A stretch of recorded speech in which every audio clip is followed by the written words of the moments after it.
¿Qué tranza, Rosita? Este, no, nada más para comentarles, ayer grabé el reto, pero no había señal para subirlo, entonces no lo subí, lo voy a subir ahorita, ahí para que le den apoyo.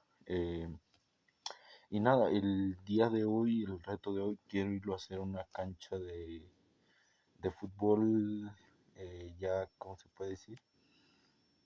Está empastada, entonces ahí quiero hacer el reto, quiero quiero hacer varias cosillas ahí.